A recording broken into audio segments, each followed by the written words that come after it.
श्रीगुरुभ्यो नमः। वाकर्ता विवसंवृक्तौ वाकर्ता परिभक्तये जगदपितरौ वन्दे பார்வதி பரமேஸ்வரौ. எல்லாம் வல்ல அம்மையப்பனாக விளங்கக்கூடிய உமா மகேஸ்வரன் ஸ்ரீ ஸ்ரீ தையல் நாயகி அம்பா சமேத வைத்தீஸ்வர வைத்தியநாத பெருமானுடைய திருவடிகளையும் என்னுடைய குருநாதர் சுகர் மகரிஷியையும் ஸ்ரீ ஸ்ரீ மாதா புவனேஸ்வரி குருநாத பெருமானுடைய திருவடிகளையும் என்னுடைய உபாசனை தேவதை அன்னை வாராகி அன்னையையும் பணிந்து உலகம் முழுவதும் வாழக்கூடிய நேயர்கள் அனைவருக்கும் உங்கள் தாம்பரம் ஸ்ரீ வாராகி ஈசனேசன் சுவாமியுடைய நல்லாசிகள் வாழ்த்துக்கள். ஜெய் வாராகி, ஜெய் ஜெய் வாராகி. ஆதித்யாஜ சோமாஜா மங்களாஜ புதாஜ ச குரு சுக்ர சனிபியஸ்ச ராகவே கேதவே நமோ நமः.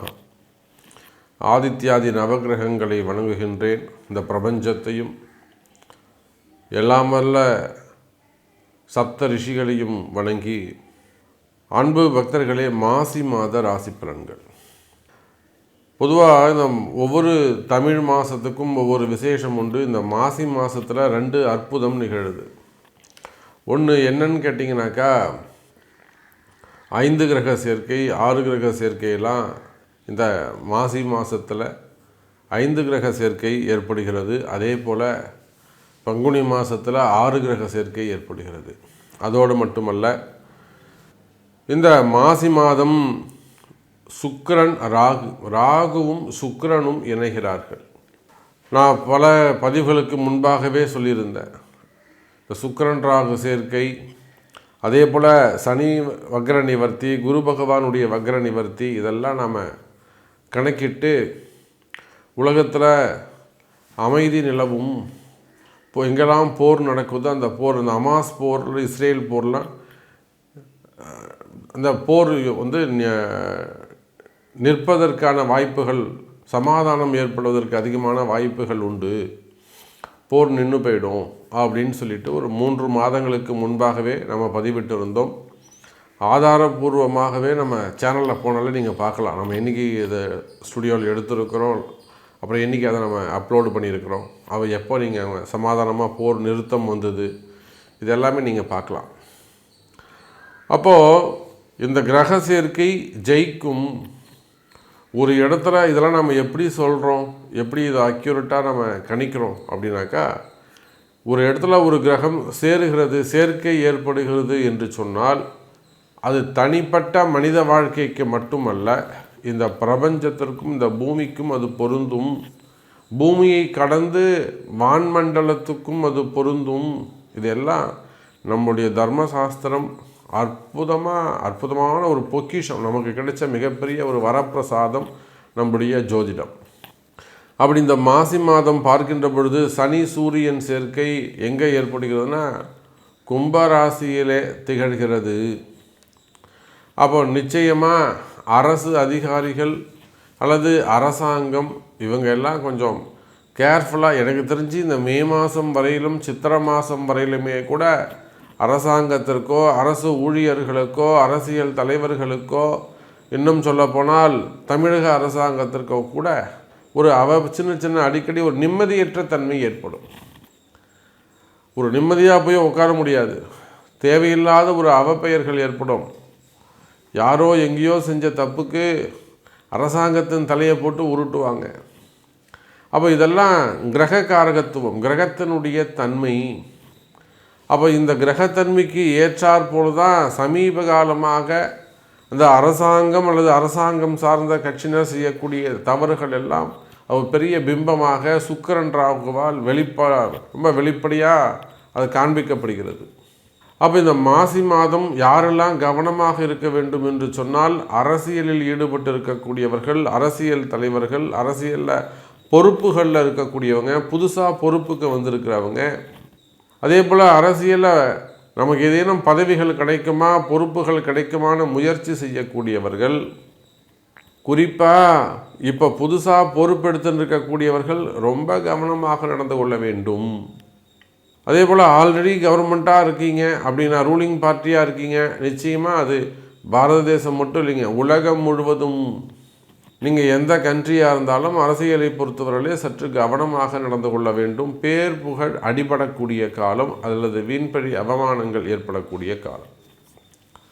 அரசாங்கம் தான் அப்படி இருக்குமா அப்படின்னு பார்த்தா அரசு ஊழியர்கள் எல்லா விதமான அந்த கவர்மெண்ட்டு சம்பளம் வாங்கக்கூடிய அத்தனை பேருக்கும் இது ஐஏஎஸ்க்கும் பொருந்தும், செக்ரட்டரி, சீஃப் செக்ரட்டரி, ஆளுநர் ஆகட்டும் அல்லது எம்பி எம்எல்ஏக்கள் ஆகட்டும், அவங்களும் அரசு ஊழியர்கள் தானே. அப்போது ஒரு சேர்மன், டைரக்டர் அல்லது அடுத்தடுத்த நிலையில் எஸ்டிஓஸ் அந்த மாதிரிலாம் என்னெல்லாம் கேட்டகரி இருக்கோ, காவல்துறை அதிகாரிகளாக இருக்கலாம், ஐஜியாக இருக்கலாம், ஏடிஎஸ்பியாக இருக்கலாம், ஐஏஎஸ் ஆக இருக்கலாம், ஐபிஎஸ் ஆக இருக்கலாம். அப்போ அந்த மாதிரி அரசு ஊழியர்கள் அது எந்த நிலையில் கடைநிலை ஊழியராக இருந்தாலுமே கூட, அது உயர்ந்த ரேங்கில் ஒரு ஹையர் ரேங்கில் நல்ல பொசிஷனில் இருந்தாலுமே கூட, ஃபைனான்ஸ் மினிஸ்டராக இருக்கலாம், ஸோ எதுவாக இருந்தாலும் அப்போ அரசு ஊழியர்கள் அவர்களும் மிகுந்த கவனத்தோடு நடந்து கொள்ள வேண்டும். தேவையில்லாத மனக்குழப்பம், தேவையில்லாத வீண்பழி அவமானங்கள் திணிக்கப்படும். உங்கள் பேரில் வாலண்ட்ரியாக ஒரு மிஸ்டேக் திணிக்கப்படும், அல்லது ஒரு பெரிய ஏமாற்றம், அதிகாரம் துஷ்பிரயோகங்கள் ஏற்படுவதற்கு வாய்ப்புகள் உண்டு. சரி, இதுதான் இப்படிக்கு ப்ரைவேட் சைடில் எப்படி இருக்கும் அப்படின்னு பார்த்தீங்கன்னாக்கா, இந்த சனி சூரியன் சேர்க்கை இது அப்படியே ஆப்போசிட்டாக நடக்கும். இராஜாங்கத்தாலே அவர்களுக்கு நிறைய அனுகூலங்கள் ஏற்படும். அப்போ அரசு அதிகாரிகள், அரசாங்கம் இதுக்குத்தான் அங்கே மைனஸ். அதுவே ப்ரைவேட்டாக இருக்கக்கூடியவங்க, மக்களாக இருக்கக்கூடியவங்க, இவங்களுக்கெல்லாம் ரொம்ப ப்ளஸ்ஸாக இது அமைஞ்சு இன்னும் சொல்லப்போனால் இந்த சனி சூரியன் சேர்க்கை அங்கங்கே அரசை எதிர்த்து இன்னும் சின்ன சின்ன போராட்டங்கள்லாம் கூட நடத்துவதற்கு வாய்ப்புகள் உண்டு. ஸோ இதெல்லாம் நிறைய விஷயங்கள் இருக்குது. வேலை வாய்ப்புகளில் இல்லை பணி நிரந்தரத்துக்காக இல்லை வேறு எதுவும் சலுகைகள் வேண்டி இது ப்ரைவேட்லேயோ கவர்மெண்ட்லேயோ சின்ன சின்ன போராட்டங்கள், நிறைய போராட்டங்கள் நடக்கும், நிறைய வெளியில் வராது. ஸோ போராட்டங்கள் இதெல்லாம் நடக்கிறதுக்கு வாய்ப்புகள் உண்டு. சரி, வாருங்கள் உங்கள் ராசிக்கு எப்படி இருக்குன்றதை நம்ம பார்த்துடலாம். மீன ராசி நேயர்களே, மீனத்தை பொறுத்தவரையில் மாசி மாதம் ரொம்ப முக்கியமான மாதம். தொடர்ந்து மீனராசி அன்பர்களுக்கு அதுவும் அவங்க 30 வயசாக இருந்தாலும், 60 வயசாக இருந்தாலும், 64 வயசு, 66 வயசாக இருந்தாலும் அவங்களுக்கு தொடர்ந்து உடல்நிலை ஆரோக்கியத்தில் அதிக அக்கறை, அதிக கவனம் தேவை. ஒரு சில மீனராசி அன்பர்கள் தனக்கு வரக்கூடிய ஆபத்துக்களை எல்லாம் அடுத்தவங்க மேலே போட்டு தசை திருப்பி விட்டுடுவாங்க. எப்படியோ இவங்க தப்பிச்சிருவாங்க. அதை போன்ற தொடர்ந்து உடல்நிலை ஆரோக்கியத்தில் அதிக அக்கறை தேவை மீனராசி அன்பர்கள். சுக்கிரன், ராகு, குறிப்பாக 60 வயதை கடந்தவர்கள், ராசியை விட்டு ராகு வெளியில் போகிறவர்களும் அதிக கவனம் தேவை. ராசியை விட்டு ராகு வெளியில் வரவர்களும் சனி மேலே போயிருக்க போகிற சனி ராகு வரும்போது இன்னும் கூட எச்சரிக்கை தேவை மீனராசி அன்பர்களே. நீங்கள் எல்லா விஷயத்துலையும் ஜெயிச்சிருவீங்க, வீட்டுக்காரர் தூக்கி போட்டு மிதிச்சிருவீங்க, கம்முன்னு உக்காராங்க, 4 மிதிப்பேன், அடிச்சுருவேன், வீட்டுக்காரையே மிரட்டலாம், வீட்டுக்காரர் சரிம்மா சரிம்மான்னு கேட்கலாம். ஆனால் உடல்நிலை ஆரோக்கியத்தில் நீங்கள் வெல்லணும்னு சொன்னால் சனி பகவானை காலனி வெல்ல வேண்டும். அப்போ உடல்நிலை ஆரோக்கியம் அது எதில் பேசும்? உங்கள் பிறப்பு ஜாதகம்தான் பேசும். இது எப்படி இருக்கும், இதனுடைய தாக்கம் வீரியம் எப்படி இருக்கும், இதை நீங்கள் சமாளிச்சிடலாமா, ஜெயிச்சிட முடியுமா, இதெல்லாம் உங்கள் பிறப்பு ஜாதகம்தான் பேசும் எனதருமை மீனராசி அன்பர்களே. அதே போல் முடக்குவாதங்கள், பிறப்பிலே சிறு குழந்தைகளாக இருக்கலாம், பிறக்கும்போதே அந்த குழந்தைகள் ஏதேனும் சின்ன சின்ன ஒரு டிஸ்ட்ரிபியூஷனில் பிறந்திருக்கலாம், குறைபாடுகளில் பிறந்திருக்கலாம், அல்லது ஆட்டிசம் ப்ராப்ளமாக இருக்கலாம், சம்திங். இப்போ ஒரு 20 வயசாகுது, 30 வயசாகுது, இல்லைன்னா அதுவும் இந்த 16-20 வயசுலாம் அந்த பசங்களை வச்சுக்கிட்டு இந்த பெற்றோர்கள் படக்கூடிய பாடு இருக்கே, அதை பார்க்கவே முடியல. அதை காப்பாற்றுறதுக்காக இவங்க படக்கூடிய பாடு இருக்கே, சொல்லில் அடங்காது. அப்போ உடல்நிலை ஆரோக்கிய குறைவுகள் இருக்குமே, ஆனால் அதற்குரிய வழிபாடுகள், பரிகாரங்கள், பிராயச்சித்தங்கள் செய்து கொள்வது சிறப்பு.